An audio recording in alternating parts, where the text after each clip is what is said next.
From alcohol overuse to moderate use, no more shame and blame. Is your own alcohol use on your mind a lot? Since almost everyone who enjoys alcohol has likely had a binge, how do we manage that?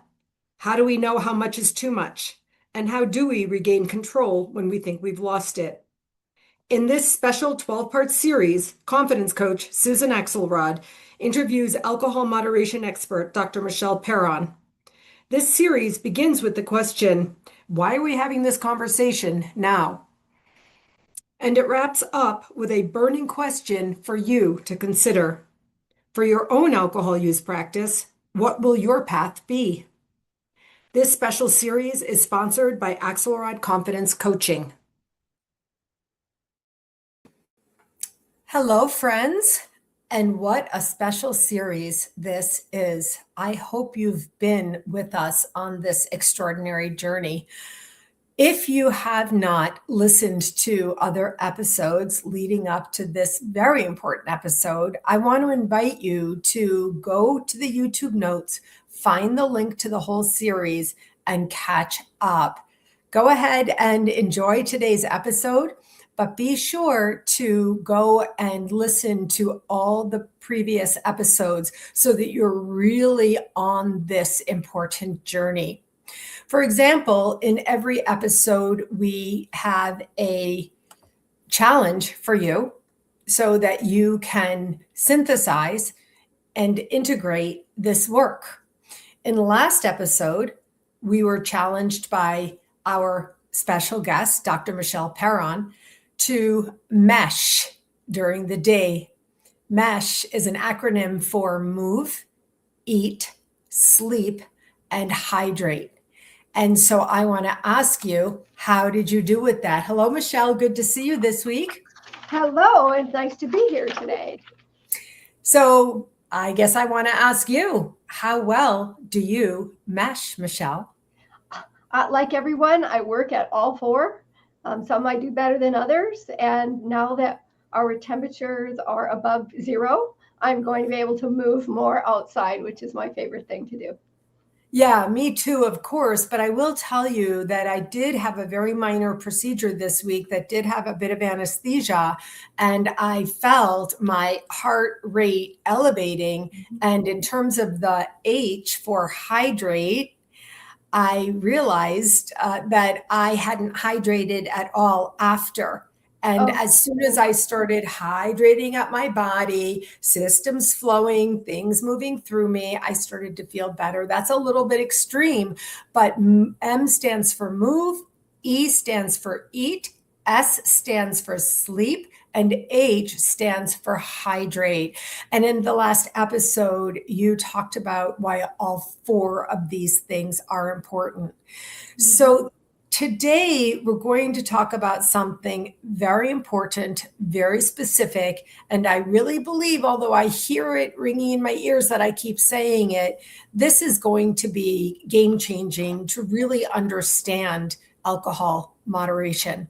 So we're going to be talking about the Alcohol Impact Index today, and I'm going to put us into your hands, and I've got my pen and paper ready. Yeah, thanks so much. The Alcohol Impact Survey was kind of my brainchild that I wanted to find out more about what alcohol does to different bodies, because across the board, I've been watching conversations on LinkedIn, on YouTube about alcohol causing cancer. And I thought, is it as great a risk for everyone? Because if that were so, while many people die of liver cirrhosis, they're not all dying from cancer caused by alcohol. And it's also been in generationals and cultures for tens of thousands of years. There has been alcohol. So has it always been such a carcinogen, or how is it impacting us in our modern world? And after a lot of research and back and forth with AI and articles and arguments and looking on both sides of things, I wanted to find a way that I could assess each one of my clients' risk factor for alcohol, whether drinking for them was of low impact and therefore moderation was appropriate. If it was of moderate impact or conditional impact, where we'd have to take some some measures to, correct whatever might be going on so that your liver can function better and your body's more able to handle it. Or if alcohol is in fact amplifying whatever else is going on in your body. So looking at different areas is going to be helpful in instigating what is most important. And strangely enough, reducing alcohol isn't always the very first thing we have to do. So it might be eating protein, for instance, which is really important, which will naturally cause someone to drink less over time. And so looking at those parameters. So that's what I want to talk about today, about what does it look at and why is that important? Okay, before you go on, you just reminded me of something I wanted to share with you. As you know, first of all, I'm here. I read the materials in advance. I think about our conversations, then I listen. I take prolific notes. And then, as you know, I listen to our episodes. And in multiple episodes, you have already discussed how protein can matter. And I found myself in a social setting recently with people who were saying that they were doing a little bit of a dry spell. They were choosing not to drink. Both of them said they were having trouble sleeping. I'm not trying to diagnose them. I didn't comment on that. And one of them said with the a special event coming up, he kind of really wanted to drink. And I said to him, I've been learning recently that if you want to drink at that event, you can preload with protein instead of pre-gaming with more alcohol. And so I just want to let you know, I had that real conversation. I was very quiet. I wasn't hyperbolic. I wasn't trying to, be a teacher. I just said, I learned recently that you can have protein before you start drinking alcohol, and that will help support your desire to drink alcohol in moderation. So yeah, good for you. Thank you. Spread the love. So this is something anyone who listens to any of these episodes can do, is share a little interesting bit of information with anyone if the subject comes up naturally without pointing a finger and feeling like you're, lecturing. Okay, so let's go. We're assessing risk factors for alcohol, low, moderate, or high impact. Mm-hmm. And then you said, surprisingly, alcohol isn't always the thing. So we're ready. Yep. So the first area that I chose to look at, because it impacts me as we age, our metabolism changes. We're not always producing enough stomach acid based on stress or not moving around or diet or nutrients, whatever, we're looking at. So our stomach acid can reduce as we get older. And so even if we might be eating a healthy diet, we might not be absorbing the proteins and nutrients, the cofactors that we need to. And so the first category A, looks at metabolic load. Things like, and these are simple questions you might ask yourself. And we score them as 0 being not true, 1 as it's sometimes true, or 2, it's often true. So it's 0, 1, or 2 that you would score this question in. So the first one is, I carry excess weight around my midsection or torso, because that can make a difference. That tells me metabolism has slowed down and maybe I have an insulin issue and I could be storing fat instead of using it for energy. The second question, I experience afternoon energy crashes, brain fog, or difficulty focusing. So once again, I'm not getting the energy where it needs to go, and I might be getting most of it there or some of it there or not much of it there. So this sort of hones in on that. I kind of feel like that applies to a lot of people, but actually now we're learning to tune into this. So go ahead.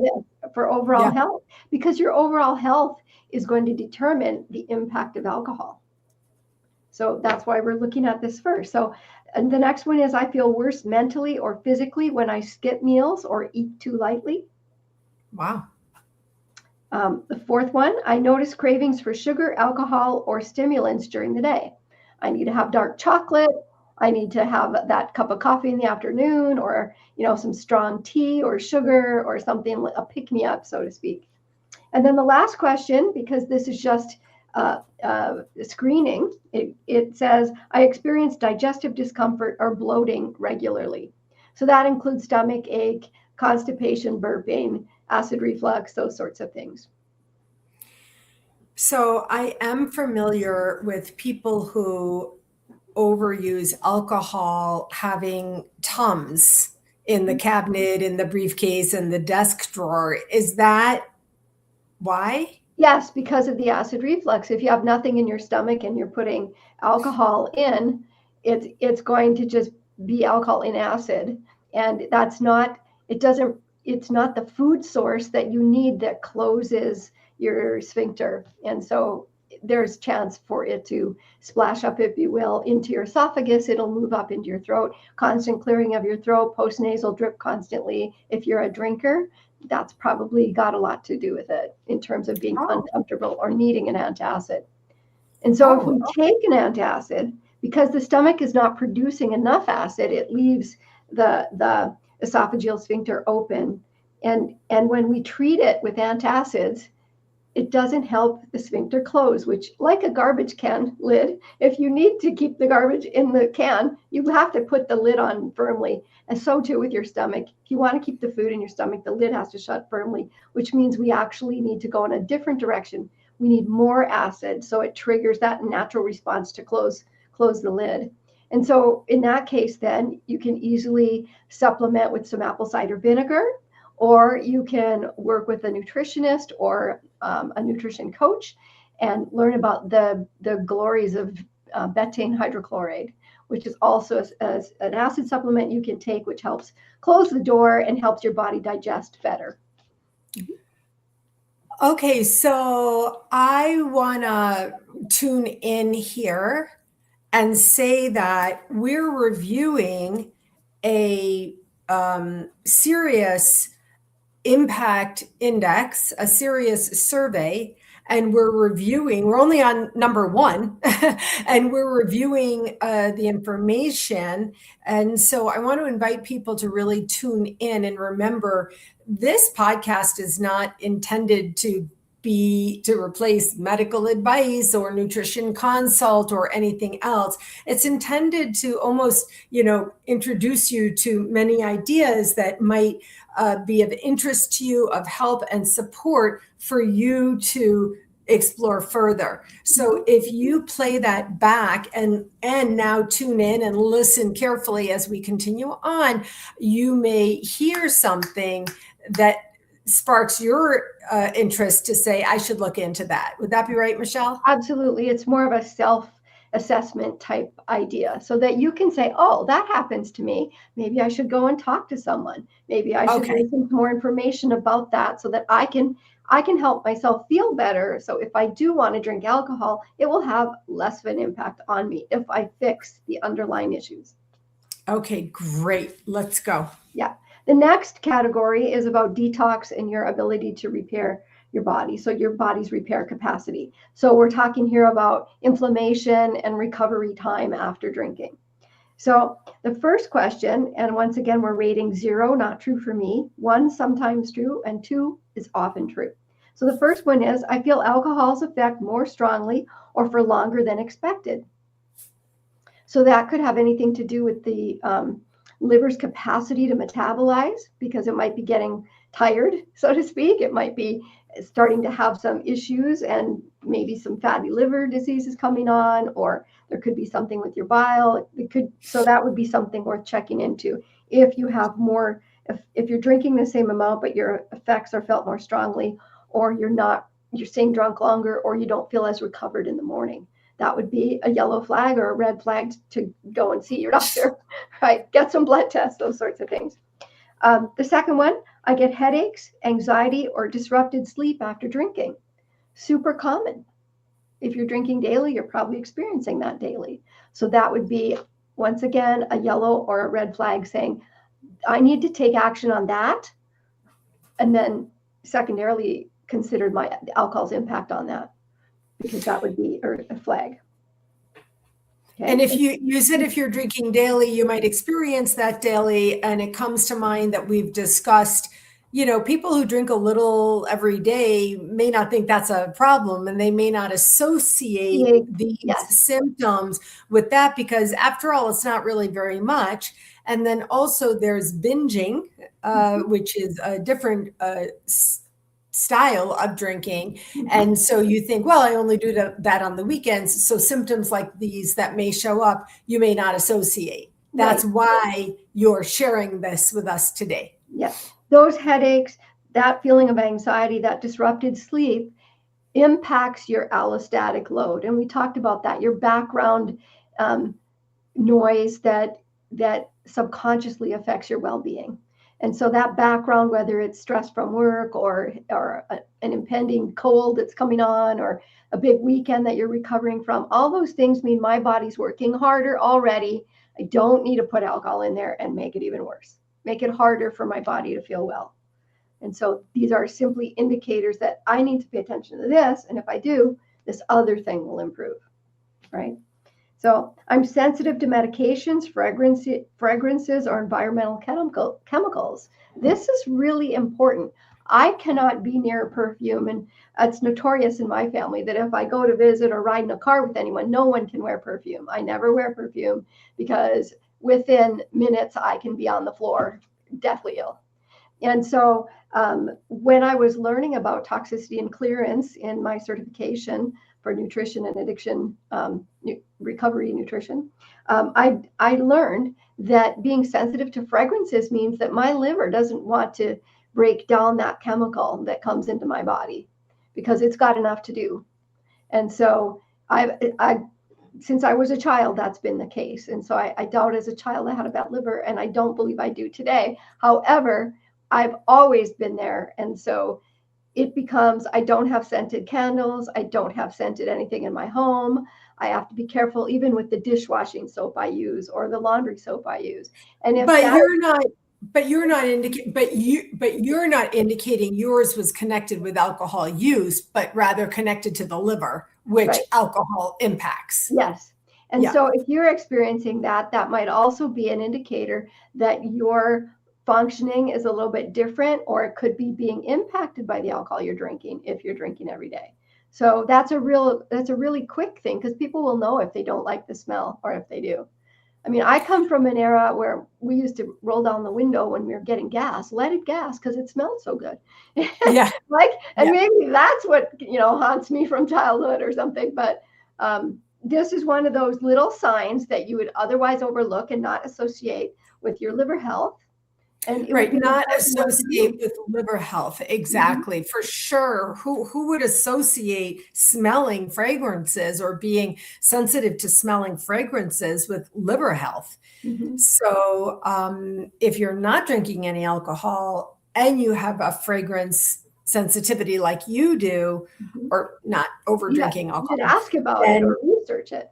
Yeah. right, it's still connected to your liver. But if you are overusing alcohol and your liver is already overtaxed, it may be a connection. Okay. Yep. And it just compounds the work your liver needs to do.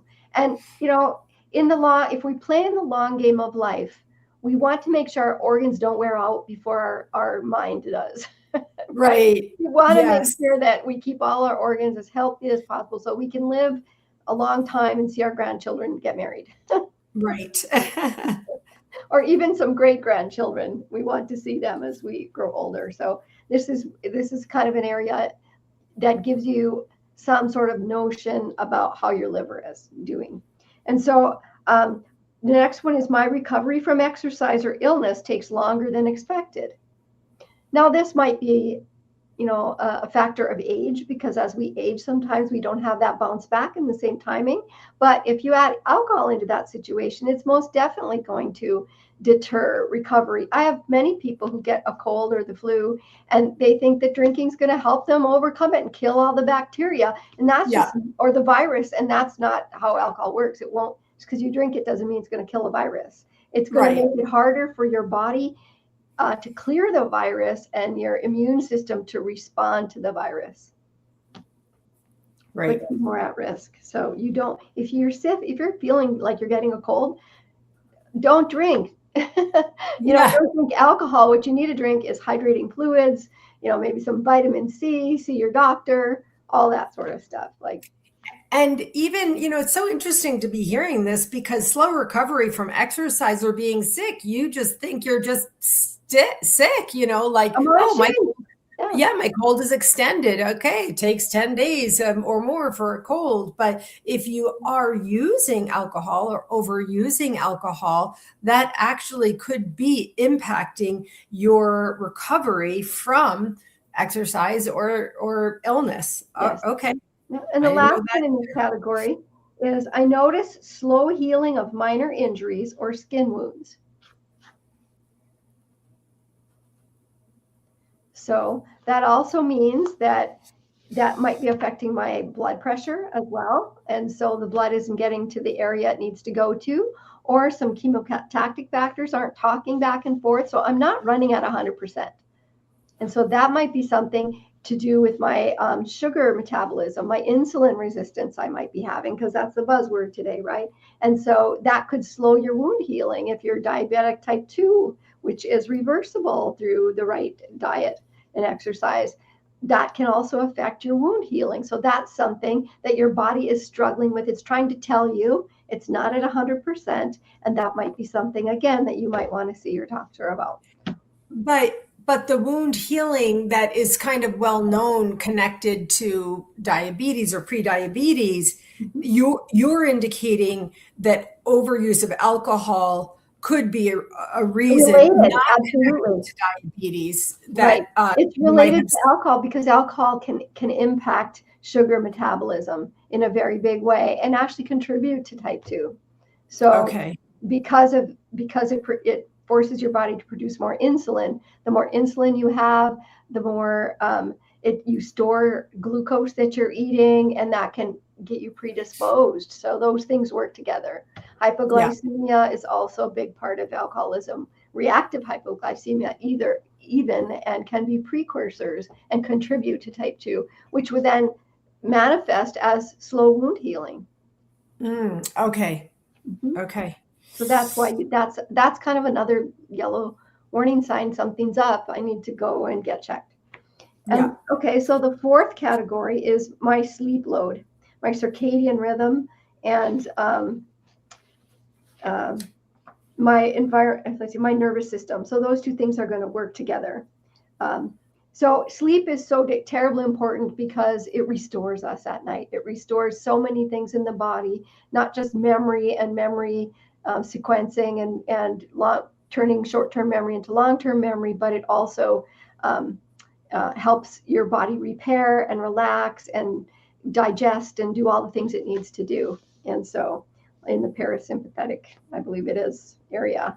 So anyway, sleep load. First question. My sleep is I need to answer yes or no, or 1, 2, or 0, 1, or 2. My sleep is inconsistent, fragmented, or insufficient. I wake up tired in the morning. I wake up unrefreshed even after a full night in bed.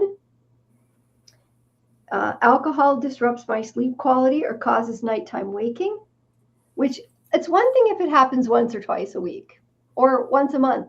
But if it's happening more nights than it's not happening, then that's putting you in that sleep debt category. And sleep debt doesn't get paid off by sleeping in on Saturday morning. Sleep debt takes more time to pay back.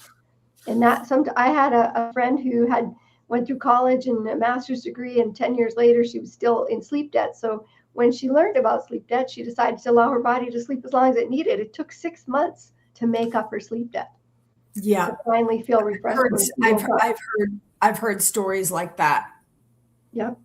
I rely on caffeine to function due to poor sleep. Many of my clients, many of them show up drinking a pot of coffee. Like they don't do anything else but drink 2 or 3 cups in the morning, and they'll continue to drink through 2 p.m. They don't eat lunch, they don't eat breakfast, and then they might have a snack or which might be an apple or something sweet, and then dinner time comes, and they're eating once a day, far below their protein needs or their fat needs or even their carbohydrate needs. And they wonder why they're craving and drinking, 20 beers after dinner because you're not getting to the basic nutrients. And so sleep is involved in that because When you don't sleep properly, it also predisposes you to obesity. So your body isn't able to metabolize and clean up all the sugars and the insulin and all that during that fasting period that you have during a good night's sleep. Right, right. Again, we want to invite people who are listening or watching to understand that this is about your own. You said it, I wrote it in capital letters at the top of the page. Your overall health is going to impact effects of alcohol. And we're inviting you to consider that alcohol will impact your overall health in these ways. And you may be in A, denial, or B, just simply not making these connections. And that's why we're having this conversation today. Yeah. Right, Michele? Yes, it's that awareness. And I didn't know a lot of this either until I got certified 2 years ago to learn how all this is connected, because I knew that talk therapy and abstinence wasn't going to be the only way, because so many of my clients couldn't do that, for one, and secondly didn't want to do that. They wanted to be able to moderate. And so Right. part of the answer of saying yes, you can moderate, is checking your overall health. And if you have too many, I always check for chronic conditions, for medications. And if I find too much going on, I will recommend that you need to take a break for a while, improve these situations, and then we can talk about moderating. I don't want anyone to die on my watch, so to speak. Right? So the last thing is, my sleep schedule varies widely by night. So sleep hygiene is super important, that you go to bed at roughly the same time every night, even on the weekends, and you get up at roughly the same time every morning. So you're getting clean and consistent. It's like, think of it, sleep cycles are like a dishwasher. So if you're not washing your dishes every night, you're not going to want to use them 2 or 3 days in a row, right? You're going to want to wash your dishes, and you need to have your brain go through those cycles so that you can wake up refreshed and competent for the next day, and clear thinking, and not foggy or tired or dragging about. I mean, honestly, this is relevant to so many people. I've been working at light speed, writing, synthesizing material that I've been creating for 20 years. And so I could be staying up all night to do this, but I am tuned into my health. I know about sleep. And so if midnight comes, it's too late. I'm more at the 11 p.m. hour. And on the occasion when I'm up till midnight, I'm alerting myself, no, this is not good for my overall health. Yeah. So these bits of information impact us in many ways. But if you are using alcohol in the overuse range, according to many episodes that we've discussed, what is regular use or overuse, we really want to tune in here.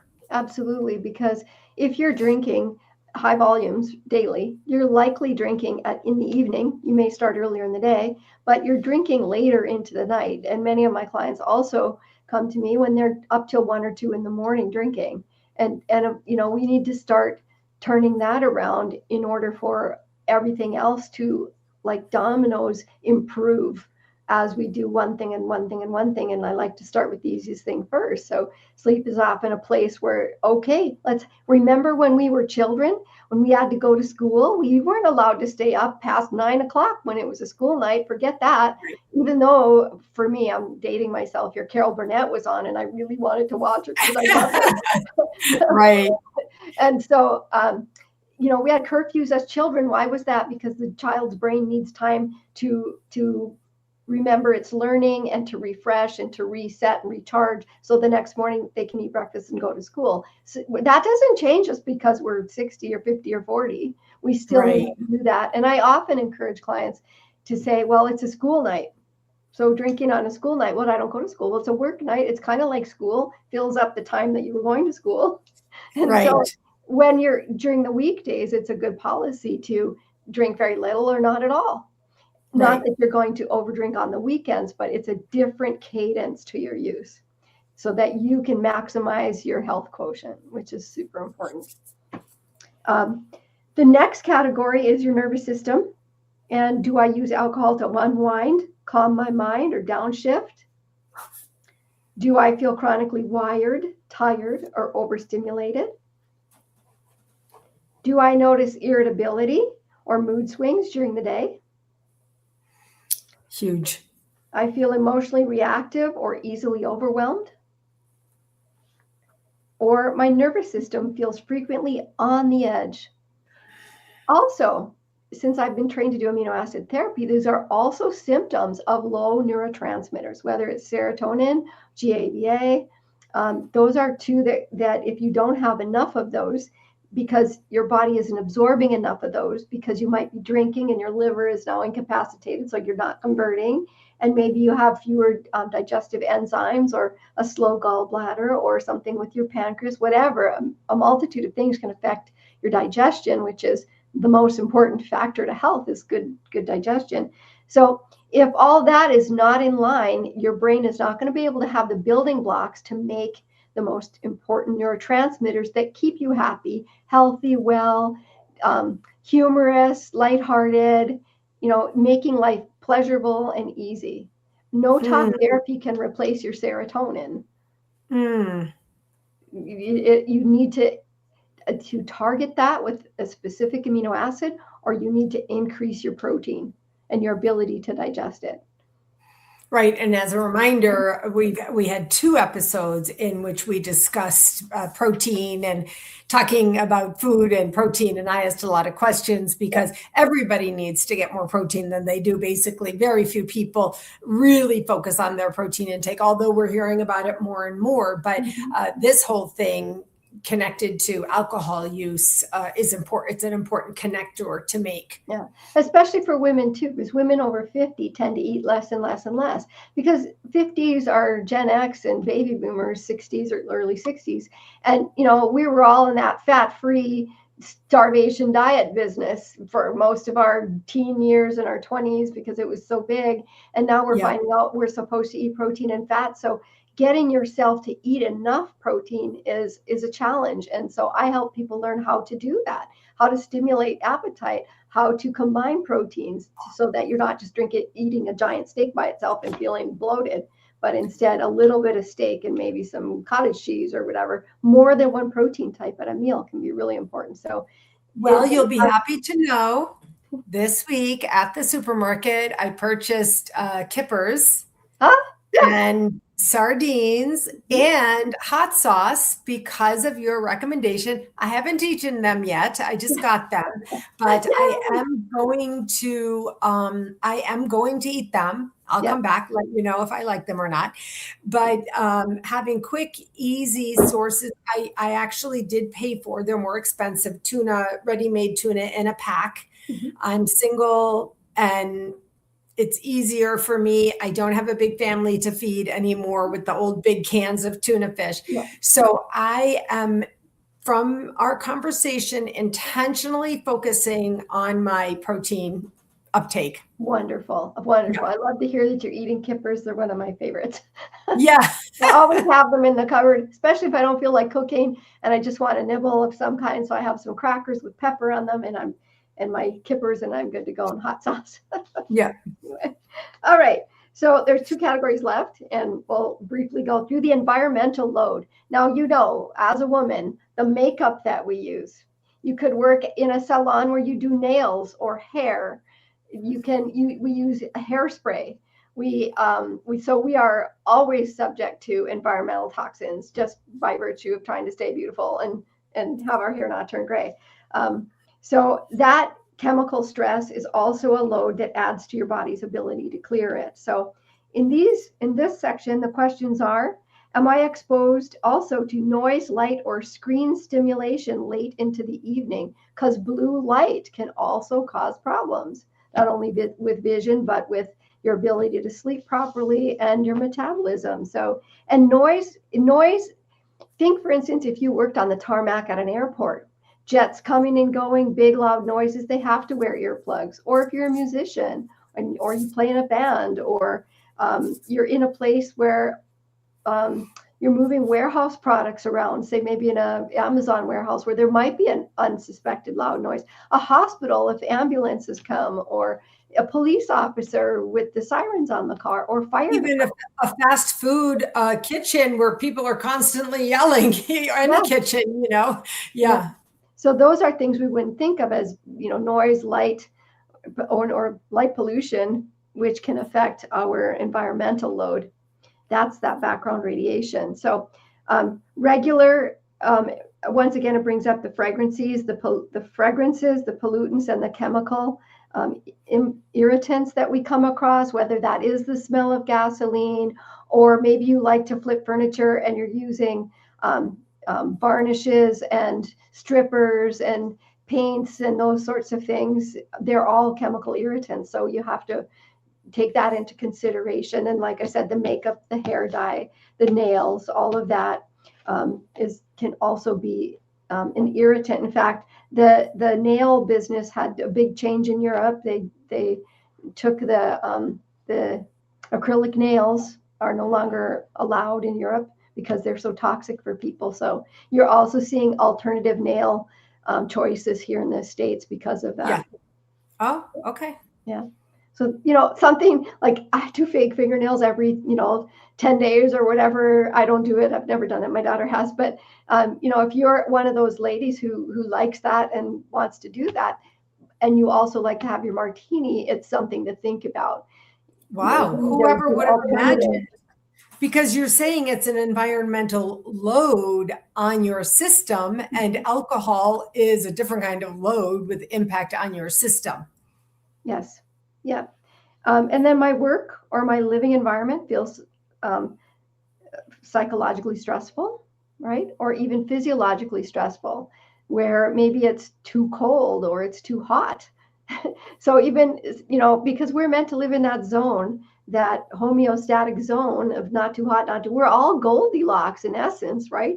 Not too big, not too small, not too hot, not too cold, not too wet, not too dry, not too much, not too little. So we have to really focus on being comfortable in the body in our situation, because if you're too hot or too cold, you're stressing yourself out again. Body has to work harder to sweat to stay cool, or to shiver to stay warm. The next question, I have limited access to clean air, water, or low toxin spaces. So depending, unfortunately,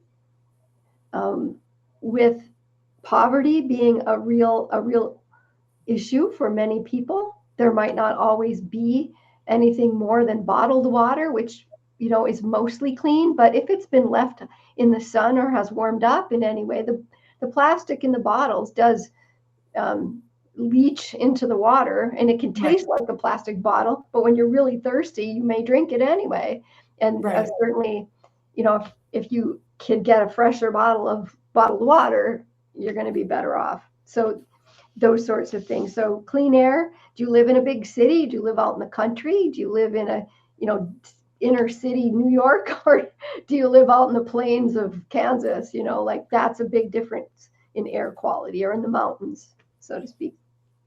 And then last, environmental stress worsens my sleep, mood, or focus. So if I go out and there's a lot of noise outside, or they're cutting trees, or hear snowmobilers, I know it's fun, but if you walk along a snowmobile trail, even if there are no snowmobiles in sight, you still smell the oil and the exhaust, even though they haven't passed for 15 or 20 minutes. And that for me is a real irritant. It irritates me, and I generally get back in my car and go somewhere not away from all of that, right? So those things can affect your sleep, and they can affect.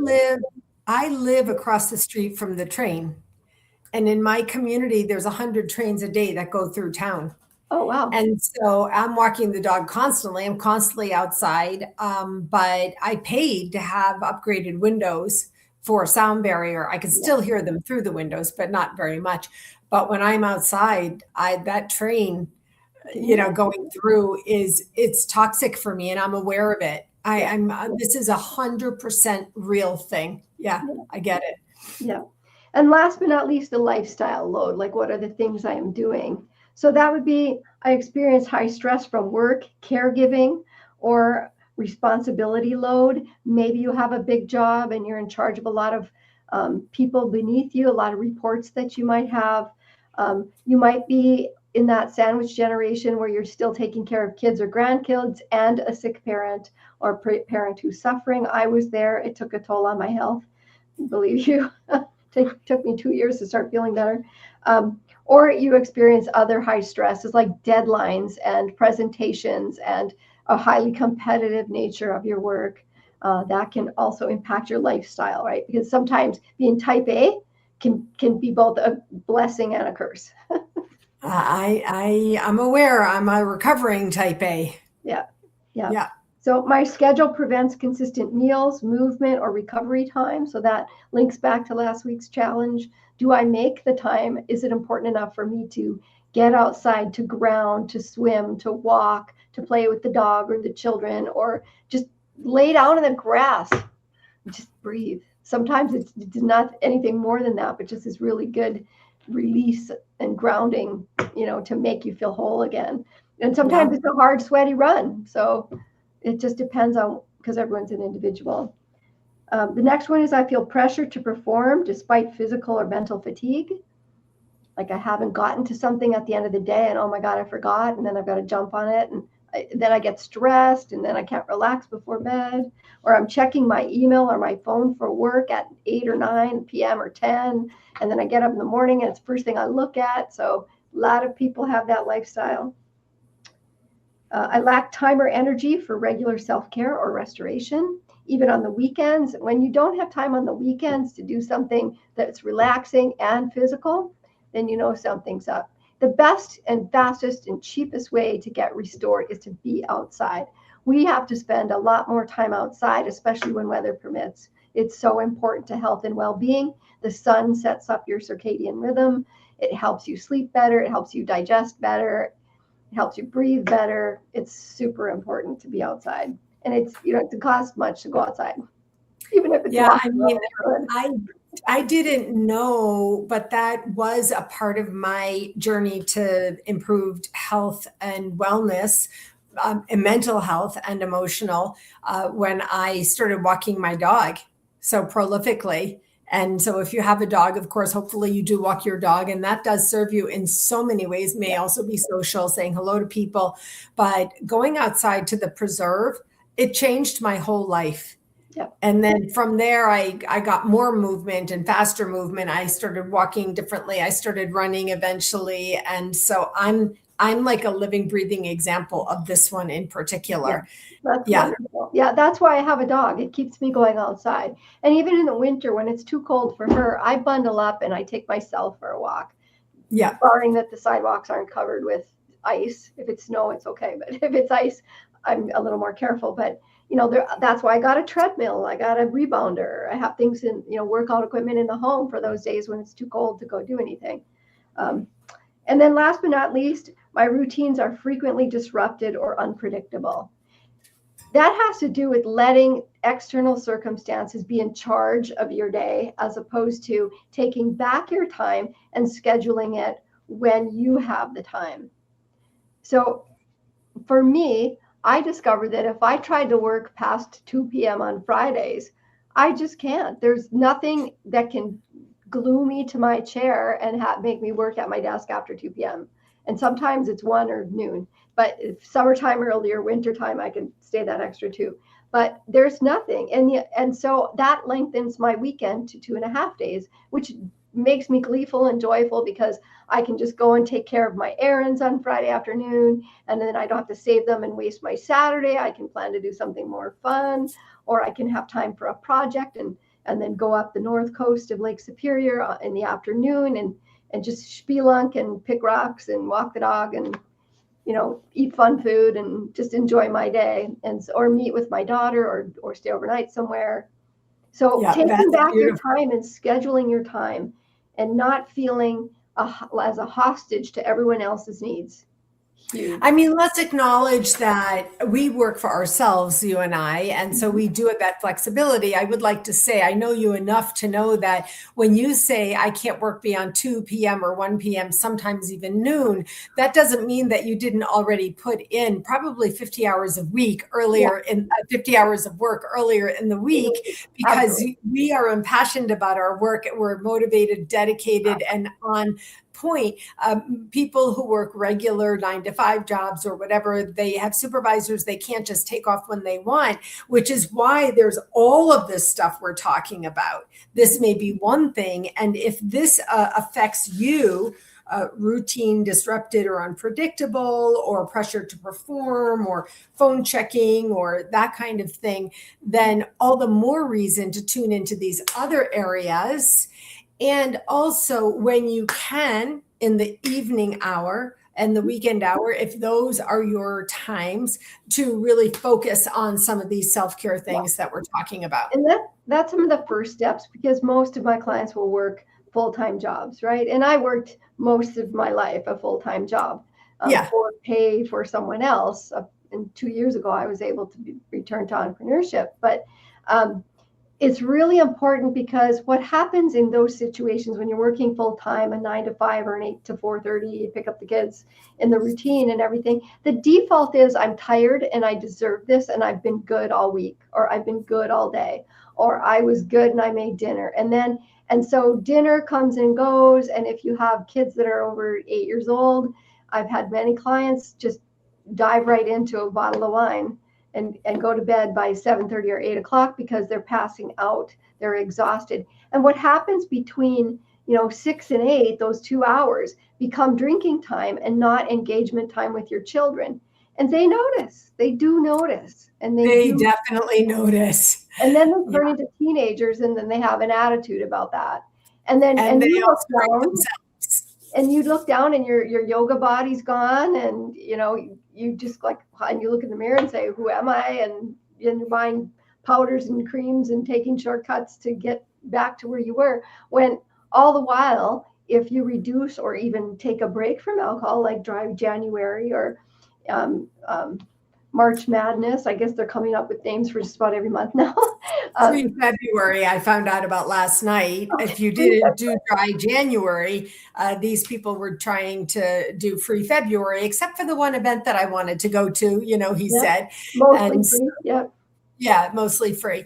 And so whatever it is, and you said if you do have that regular job, you have kids, you have a family, this or that, you're overworking, even if you're single, you're the one who always stays late or whatever, you Mhm. get home, I'm tired, I deserve this. I've been good all day. I only said, it was only the other day, I said to either my daughter or my friend, why do we reward ourselves with things that actually kill us? Mhm. It might be, for me, it might be not alcohol, of course, but ice cream, or I chips, or know. whatever, Yeah. or cookies, well, I've been good, I deserve this, so I'm going to get myself a ice cream sundae. But there's that, Yeah, and there's the piper will elicit his pay over time. So I'm yeah. saying, if you're working full time and you aren't able to take substantial time off of drinking, carve out 1 or 2, or start with 1 day a week, move to 2 days a week that aren't connected, where you put something else in those 2 hours, whether it's taking the kids out, or doing your grocery shopping, or taking a yoga class, or just taking a long hot bath, taking good care of yourself, but detoxing in a way that isn't harmful for you and that makes connection for you. That's also going to go a long way, because Chasing the Scream, a book by Johann Hari, with the rat park experiments, demonstrated that when there's no connection, the likelihood to use or abuse drugs that alter our sense is much higher. When you make better connection with your friends, with your family, with your children, there's less impetus to want to drink as much. And so addressing that, carving out that time that's so important, especially when your kids are little, to engage with them. And when they start thinking, at some point they get a little more independent. And that's not the time where you go, oh, I can drink now. I had a neighbor who did that with her children many years ago.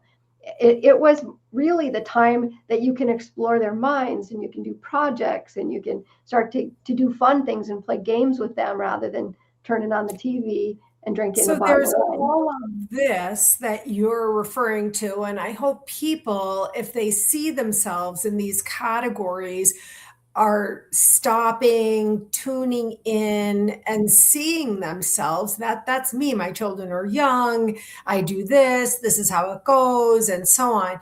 But there is a different group of people that you might be listening or viewing this, and that is the person whose children are grown and gone. You may still be working, but the evening hours between 5:30 p.m. when you get home and even 10:30 or 11 or 11:30 p.m., there's 6 hours of time. You may be alone, or you may be in a middle-aged or older middle-aged marriage that, there's not a lot of excitement going on.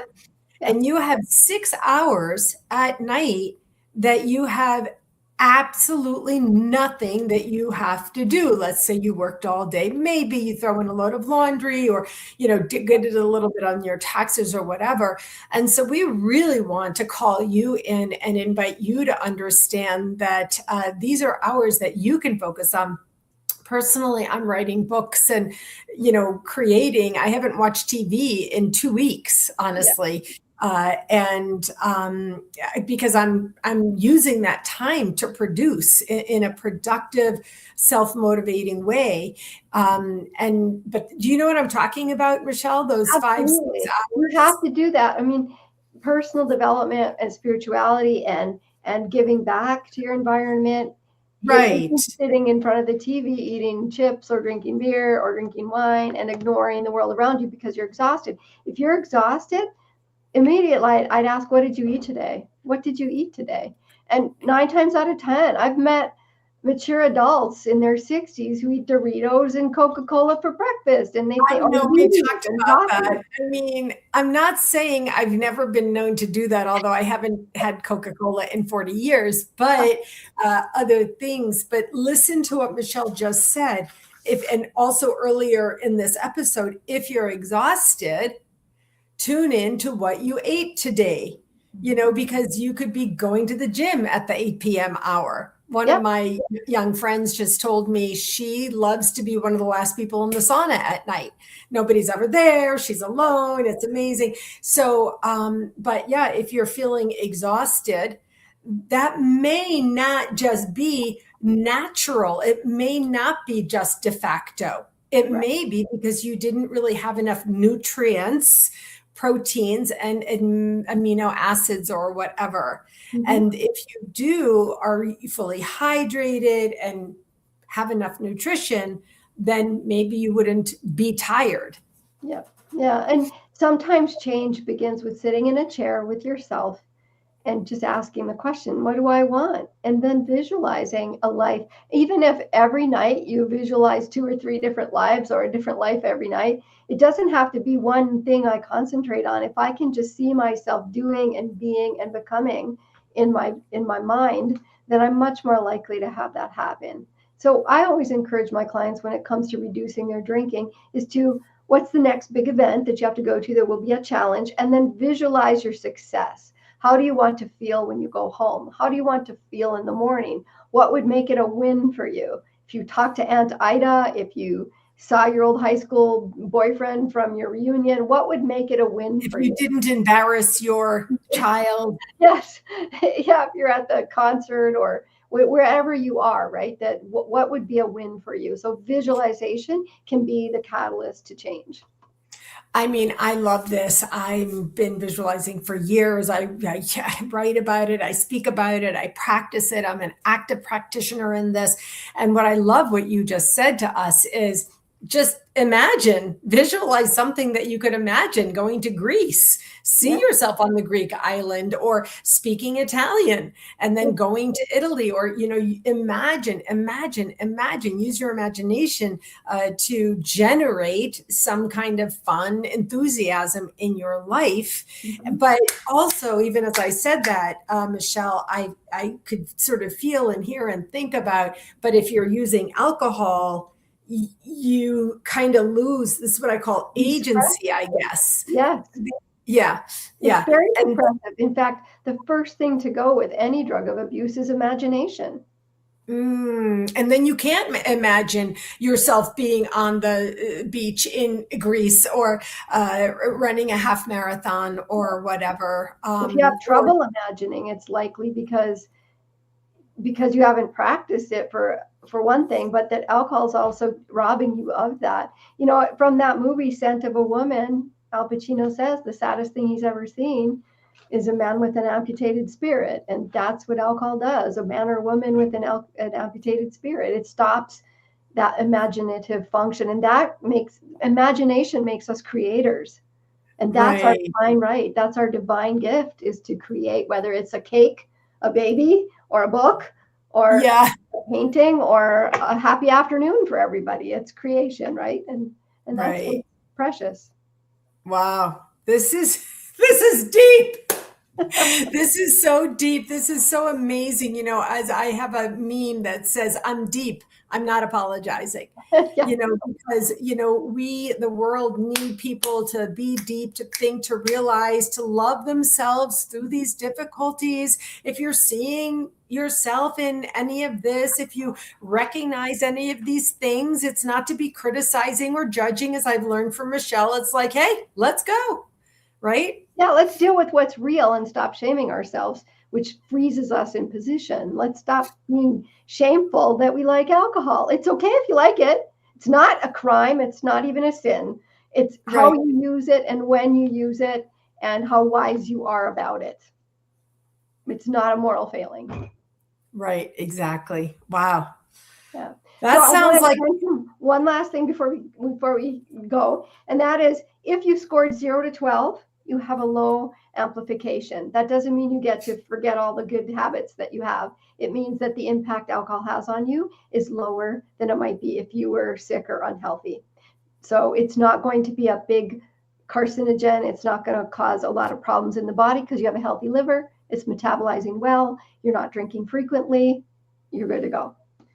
Number 2, if it's 13 to 27, you have conditional amplification, which means there are some issues I need to address. It's a moderate concern, and I should probably back off, fix some of these things, and reevaluate my relationship with alcohol.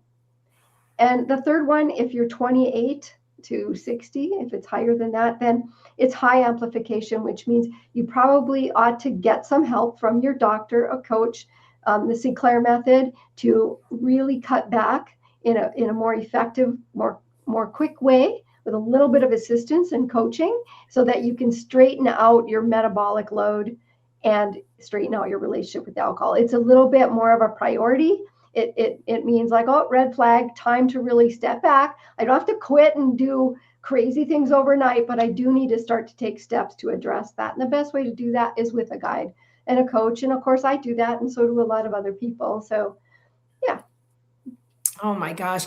So this exercise, this impact survey, this is something that if you want to work with Michele, you can work through the survey on your own. Now, is it appropriate for us to print it out for people to see, or is that like not appropriate because they need to work through it? It's an instrument that I developed and I'm testing, and I will eventually have it on my website, but I'd like to make a few more adjustments to it and be a little bit more clear. So and I'm meeting with clients and getting feedback and making it more useful.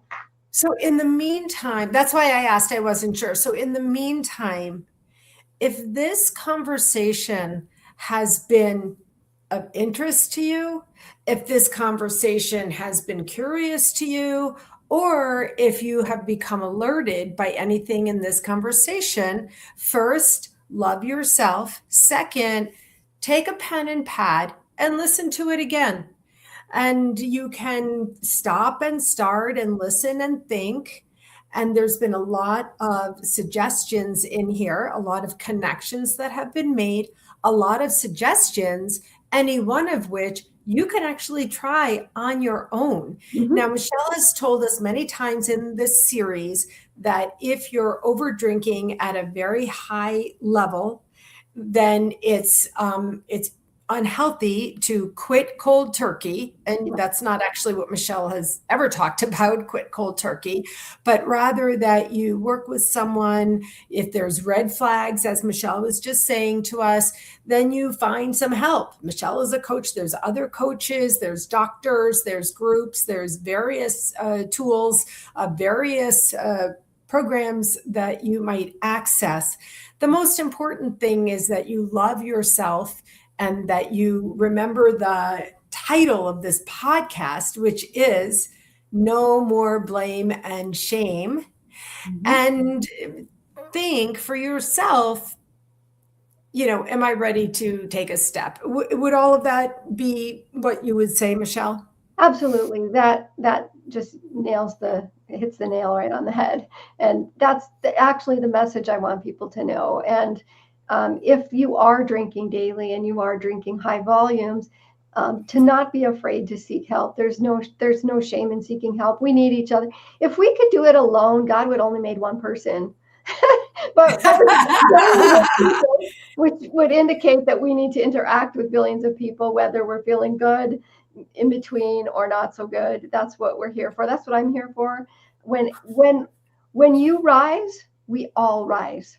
And that's my mission. Oh, God, that's so beautiful. Do you have a challenge for us this week? I do. The challenge this week is, where could you make changes or learn more about your total health and well-being?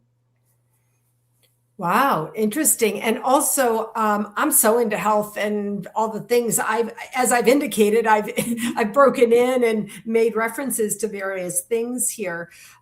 So I'm a big advocate of finding places where you can learn more about your overall health and well-being. And, there's plenty out there if you feel motivated, curious, interested, and committed to doing it. Michele, wow.